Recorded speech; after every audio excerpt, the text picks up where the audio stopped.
सभी स्टूडेंट का Saraswati learning centre में स्वागत है। अभी पिछले चैप्टर में हमने जो अपने दैनिक जीवन में जो महत्वपूर्ण यौगिक काम आते हैं उसके बारे में पढ़ा था, उसके बनाने की विधियां और उसके उपयोग।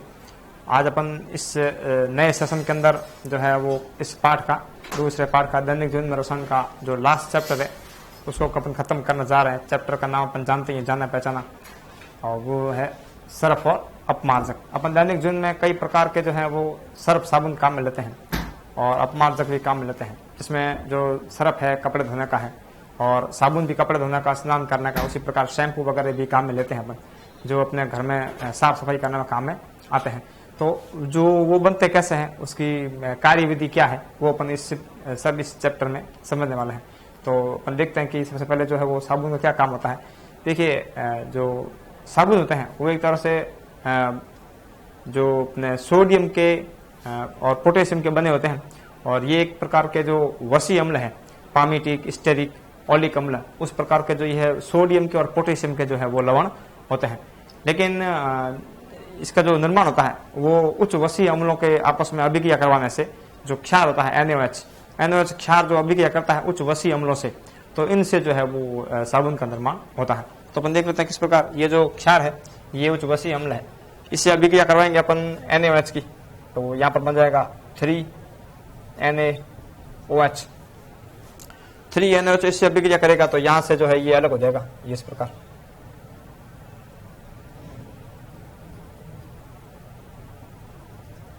ये इस प्रकार यहाँ से अलग हो जाएगा और इससे इस प्रकार का पदार्थ का निर्माण होगा। तो यहाँ बन जाएगा अपने RCOONA, और इस प्रकार ये यहाँ 3 बन जाएंगे इसके अणु। ये यहाँ पर बन जाएंगे 3RCOONA, ये बन गया, ये है साबुन। और यहाँ से जो ये 3 अलग होंगे उससे जो ही ये हाइड्रोक्साइड समूह जुड़ जाएगा।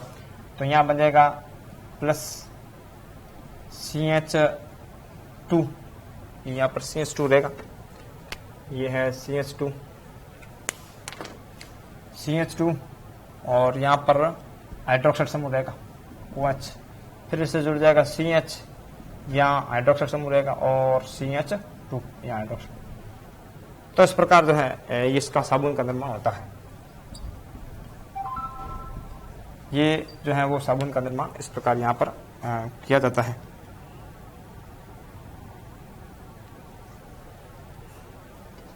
ये जो साबुन है ये साबुन सोडियम के और या फिर उसकी जगह पोटेशियम के KOH के, यदि इसकी जगह अपन KOH क्षार लेते हैं तो पोटेशियम के जो है वो नहाने के साबुन बनते हैं।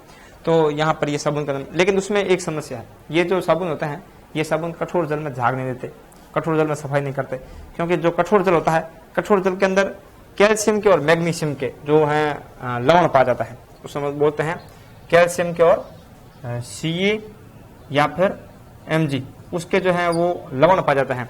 और क्या होता है कि जो Ca और Mg है वो सोडियम को जो है वो प्रतिस्थापित कर देता है, और प्रतिस्थापित करने पर जो साबुन होंगे वो फिर सोडियम तथा पोटेशियम के लवण नहीं होकर के मैग्नीशियम तथा कैल्शियम के लवण बन जाते हैं।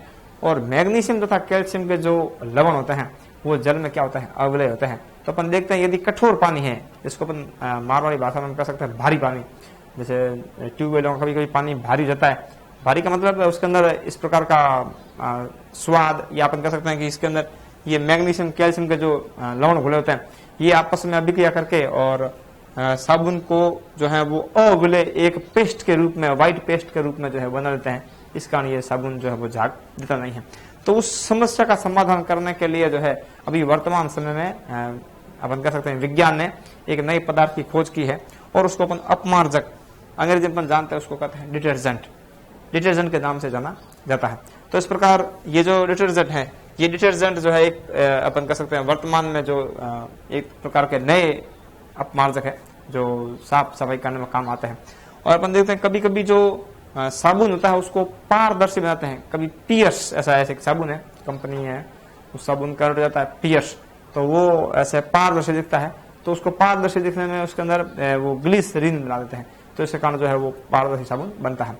और जो नहाने का साबुन होता है वो पोटेशियम का लवण होता है, और कपड़े धोने का जो होता है वो सोडियम का लवण होता है।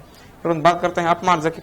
तो ये जो अपमार्जक है ये भी लंबी श्रृंखला युक्त होता है और उसमें भी जो है वो एल्किल समूह पा जाता है। सल्फोनेट का एल्किल सल्फोनेट सोडियम का जो है वो लवण पा जाता है जो जल में विलय है। और यदि उसको यदि Mg और Cl प्रतिस्थापित भी कर देता है तो भी वो जल में विलय होता है, इस कारण उसकी सफाई की जा सकती है।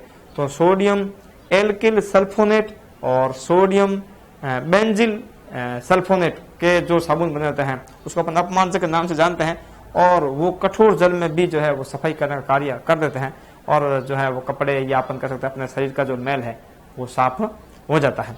तो इस प्रकार, लेकिन उसमें एक समस्या, उसमें समस्या ये है कि जो अपमार्जक होते हैं उस अपमार्जकों को जो है वो सूक्ष्म जीव अपघटित नहीं कर सकते और वो लंबे समय तक पर्यावरण में या अपन कह सकते हैं रेत में बने रहते हैं। उसके कारण जो है वो भूमि का प्रदूषण भी होता है और साथ में जल का प्रदूषण भी हो सकता है।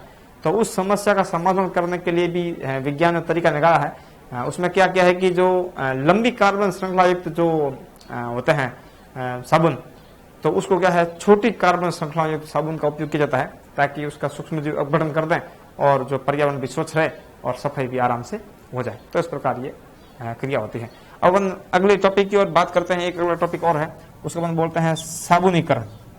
इसका नाम है मिसेलीकरण। इसको मिसेलीकरण के नाम से जानते हैं, साबुनीकरण नहीं, मिसेलीकरण के नाम से जानते हैं। मिसेलीकरण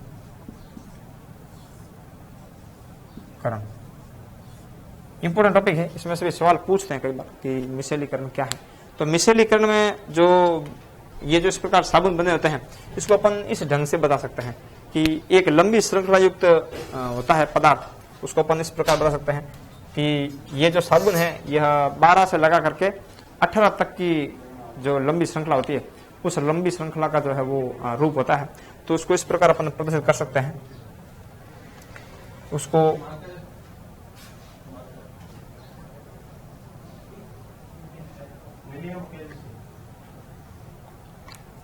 इस प्रकार लंबी श्रृंखला के रूप में इसको बताया जा सकता है। तो यहाँ पर जो है वो COO इनवर्स वाला भाग होता है और ये इसकी जो प्रत्येक जो कोना है वो कार्बन को प्रदर्शित करता है।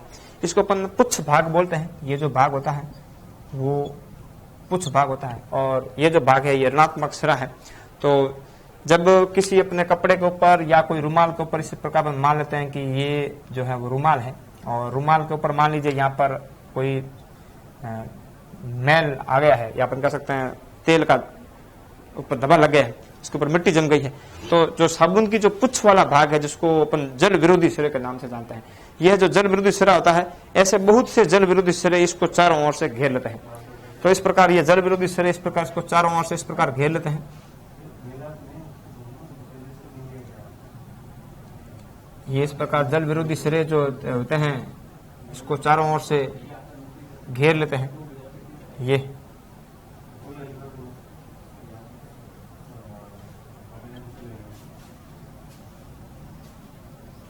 और यहां पर जो है वो COO वाला पार्ट होता ही है।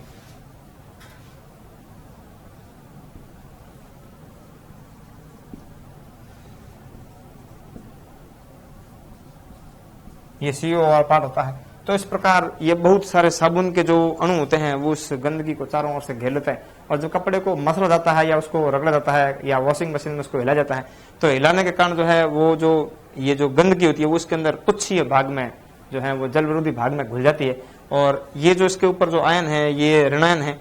तो अपन कह सकते हैं कि जो मिसेल का जो अणु होता है वो मिसेल का अणु ऋणात्मक रूप से होता है। इस कारण वो जो है जब वो हट जाएगा तो उसके अणु आपस में संघनित यानी चिपकेंगे नहीं और वो जो गंदगी है वो पानी के साथ में जैसे जैसे अपन स्वच्छ पानी डालते रहेंगे वैसे वैसे वो गंदगी वहां से हटती रहेगी। इस प्रकार जो है वो कपड़ा साफ हो जाता है।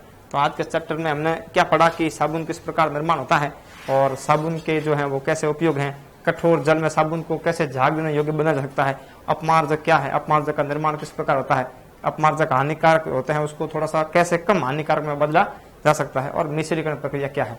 तो अपन को इस पाठ का बढ़िया रिविजन करना है और अगले पाठ में अपन अगले सेशन नया पाठ शुरू करेंगे। धन्यवाद।